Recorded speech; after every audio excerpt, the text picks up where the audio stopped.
Hello, my friend. I am so glad you are here. Wherever you are, right now, this moment is yours. Now, imagine with me.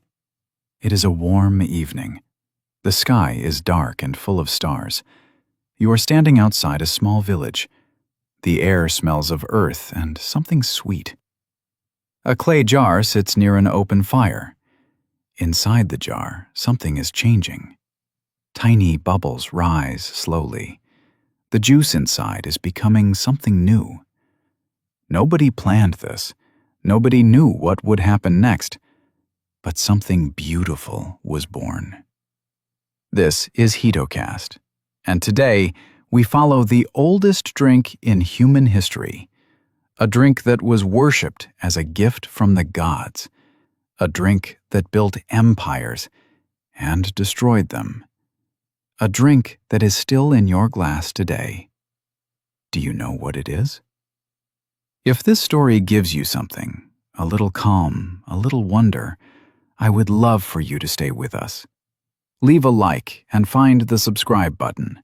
Every story here is made with care, and it is made for you. 8,000 years ago, the mountains of the South Caucasus. A small village. Wild grapes grew on the hillsides. People crushed them with their hands. They put the juice into clay jars. They buried the jars in the ground. One day, someone forgot a jar. The juice sat there. Days passed. Weeks passed. Then something happened. Tiny organisms, too small to see, fell into the juice from the air. They changed the juice. They gave it bubbles. They gave it a new taste. The first wine was born. It was an accident. Nobody meant to make it. But the taste was good. The feeling was warm, and people wanted it again. Can you imagine? That one forgotten jar changed everything. In 2017, scientists found proof. They found the oldest winery on Earth. It was in Georgia, in that same region. The clay jars were still there. They were 6,000 years old. But here is the beautiful part. People in Georgia still make wine the same way today, in the same clay jars, buried in the same earth. Some traditions never die. The years passed. Wine spread to Egypt. Egypt was hot and dry, but along the Nile River, grapes grew well. Egyptians learned to make wine. They learned to love it. To them, wine was not just a drink. It was a gift from the gods. A god named Osiris taught humans to grow grapes. Osiris was the god of life and death. Wine was his gift, something between this world and the next. Pharaohs were buried with wine, lots of it. When a pharaoh died, people filled hundreds of jars with his favorite wine. They sealed the jars. They wrote on them the name, the year, the place where the grapes grew. In 2004, scientists opened one of these jars. It was very old, 3,000 years old. But inside, traces of wine. Not just wine, blended wine. Wine from different places mixed together. Egyptians knew how to create something new. They were already artists. The pharaoh was not just drinking. He was tasting a composition. Imagine him, there in the darkness of his tomb, surrounded by jars, surrounded by memory, surrounded by time. But wine was about to become much bigger. Rome grew. Rome conquered. And wherever Rome went, wine went too. Roman soldiers marched across Europe. They built roads. They built cities, and they planted vineyards.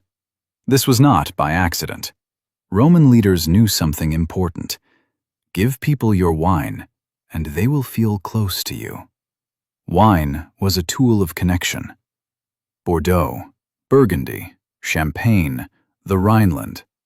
These names are famous today. But long ago, Roman soldiers planted the first vines there. Can you imagine a Gallic farmer watching Roman soldiers dig his hillside and plant foreign vines? He did not know it then, but those vines would still be there 2,000 years later. One man in particular changed everything. His name was Domitian. He was emperor of Rome. He loved rules. He made a law. Nobody could plant new vineyards outside Italy. Why? To protect Italian wine, to keep it valuable. But rules cannot stop ideas. People in France and Spain wanted their own wine.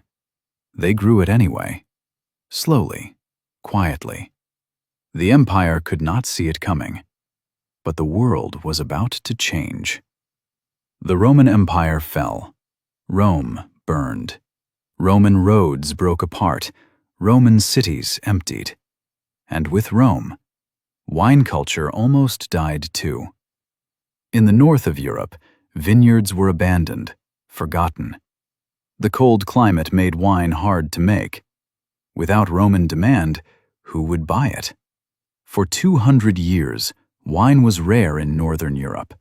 Most people drank beer or water. Wine was a memory. But then, something happened. In small stone buildings, high in the hills, a group of men were quietly working. They wore brown robes. They shaved their heads. They prayed every day. They were monks, Benedictine monks, and they needed wine. Why? For church services. Every day they drank wine as part of communion, the body and blood of Christ. Without wine, there could be no service. Without the service, the church could not exist. So the monks did something brave. They planted their own vineyards. In cold places. In forgotten places. They learned to grow grapes where nobody thought it was possible. They kept records. They experimented. They tested the soil. They tested the weather. They found the best hillsides, the best directions, places where the sun hit longest. Slowly, carefully, they brought wine back to life. Can you imagine? The faith of a few monks saved an entire tradition. And in one of those cold abbey cellars, something else was about to happen. Something nobody planned, something nobody wanted. In France, in the 1660s, there lived a monk. His name was Dom Perignon. He worked in a small abbey in the hills of Champagne. Champagne is very cold. Winters there are long and hard. One year, Dom Perignon made his wine in autumn, but winter came too soon. The wine froze in the cellar. Then spring arrived. The weather warmed. The wine woke up. Something strange happened. The wine began to bubble. More and more bubbles. The bottles were so full of pressure that they exploded, one after another. Boom, boom, boom. Dom Perignon was terrified. Bubbles were a problem. They ruined wine. They destroyed bottles. He tried everything to stop them, but he could not stop them. So he did something else. He learned to control them. He found ways to make the bubbles smaller, softer, more gentle. He made a new kind of wine, a wine with bubbles inside. A wine that sparkled in the light. Can you imagine? He called it a failure. Today, we call it champagne. The 19th century brought a silent enemy. It came from across the ocean. It came from America. It was tiny, smaller than a flea, but it was deadly. Scientists called it phylloxera, a kind of louse. It traveled on ships. It arrived in Europe in the 1860s. The louse attacked grape roots. It drank their life. And European vines had no defense.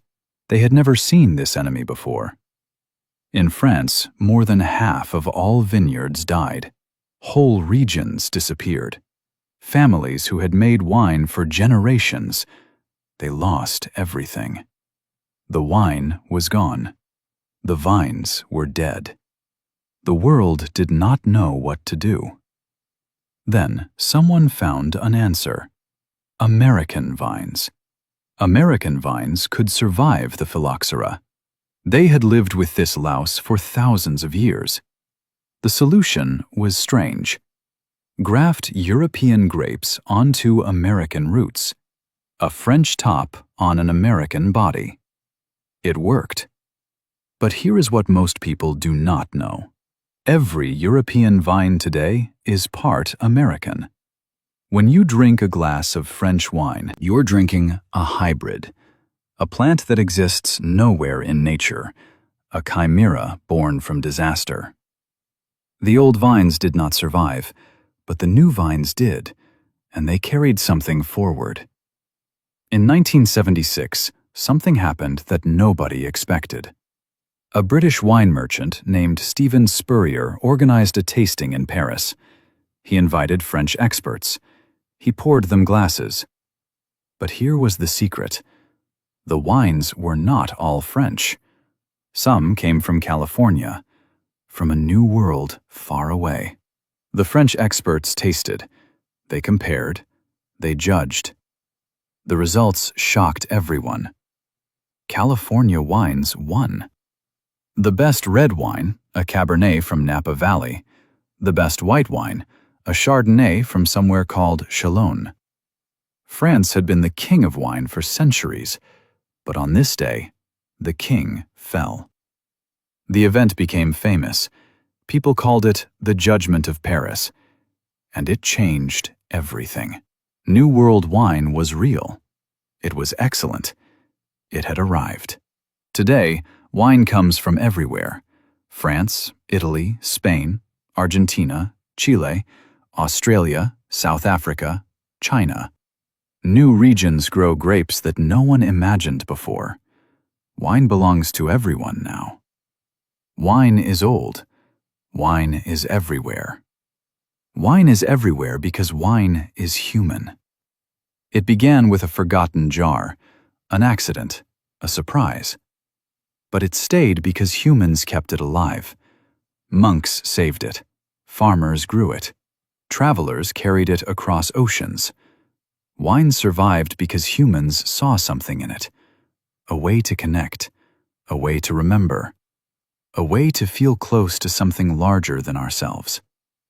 Every glass of wine carries a story. 8,000 years of stories. The first person who tasted bubbles. The pharaoh who planned his tomb.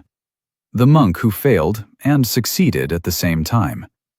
The farmer who lost everything and started again. You hold that story in your hand when you pour a glass. And you, my friend, maybe you know this feeling too. The feeling of holding something old, something that survived, something carried forward by people who believed it was worth keeping. This is what wine teaches us. Not with words, with time, with patience, with the slow, quiet work of people who believed that ordinary things could become extraordinary. The jar is still sitting there, somewhere, waiting. Take a slow breath. A glass is waiting for you, too. Thank you for being here. Thank you for listening. Leave a comment and tell me, which part of this story surprised you most? The monks who saved wine? The bubbles that became champagne? The vines that were half American? I would love to hear from you. Until next time, keep listening, keep learning, and keep going.